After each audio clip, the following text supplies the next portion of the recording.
CJ റോയിയുടെ മരണത്തിൽ ഈ കുടുംബം പല ആരോപണങ്ങളും ഉന്നയിക്കുന്നത് ഈ അന്വേഷണ ഏജൻസികളുടെ ഭാഗത്തുള്ള സമ്മർദ്ദമൊക്കെ കുടുംബം പറയുന്നുണ്ട് ഇപ്പോൾ.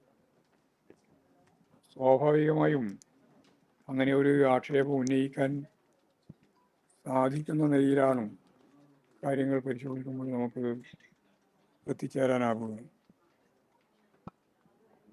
റെയ്ഡ് നടന്നുകൊണ്ടിരിക്കുന്നതിൻ്റെ ഇടയിൽ എന്താണ് കാര്യം നമുക്ക് അറിയുന്നതല്ല.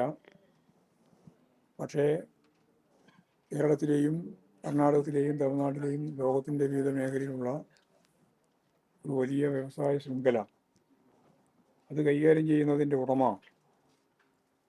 സ്വയം വെടിവെച്ച് മരണപ്പെടുന്നു എന്നുള്ളത് ഈ റെയ്ഡിൻ്റെ പശ്ചാത്തലം വെച്ചുകൊണ്ടാണ് കുടുംബാംഗങ്ങളും സഹോദരനുമെല്ലാം ഇപ്പോൾ ശക്തിയായ ആക്ഷേപം ഉന്നയിച്ചിട്ടുള്ളത്.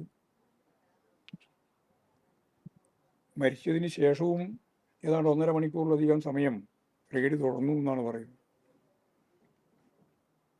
മനുഷ്യത്വപരമായ ഒരു നിലപാട് സ്വീകരിക്കുന്നതിന് എന്തേ കേന്ദ്ര ഏജൻസികൾക്കാവുന്നില്ല എന്ന കാര്യമാണ് അതുമായിട്ട് ബന്ധപ്പെട്ട് നമുക്ക് പറയാനാവുക.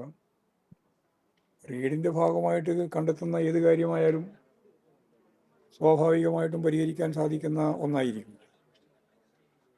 പിന്നെ ഇത്തരത്തിലുള്ള ഒരു അവസ്ഥ എന്തുകൊണ്ടാണ് ഉണ്ടായത് എന്നുള്ളതിൻ്റെ പരിശോധന ഫലപ്രദമായിട്ട് നടത്തുക തന്നെ വേണം എന്നാണ് എനിക്കത് സംബന്ധിച്ച് പറയാനുള്ളത്. അന്വേഷണം നടത്തണം. അപ്പോഴാണ് ഇതിൻ്റെ എല്ലാം കാര്യങ്ങൾ പുറത്തു വരിക. ഏതായാലും വളരെ പ്രധാനപ്പെട്ട മലയാളിയായ നമുക്ക് കേരളക്കാർക്ക് നല്ല പരിചയമുള്ള ഒരു വ്യവസായ ഗ്രൂപ്പിൻ്റെ പ്രമുഖ വക്താവാണ് നമുക്ക് നഷ്ടപ്പെട്ടിട്ടുള്ളത്. അത് ഈ പശ്ചാത്തലത്തിലാണെന്ന് പറയുമ്പോൾ കുടുംബാംഗങ്ങൾ, സഹോദരൻ ഉൾപ്പെടെയുള്ളവർ അതിശക്തിയായ രീതിയിലുള്ള പ്രതിഷേധം രേഖപ്പെടുത്തിയിട്ടുണ്ട്. പരിശോധിക്കട്ടെ എന്നാണ് അത് സംബന്ധിച്ച് പറയാൻ.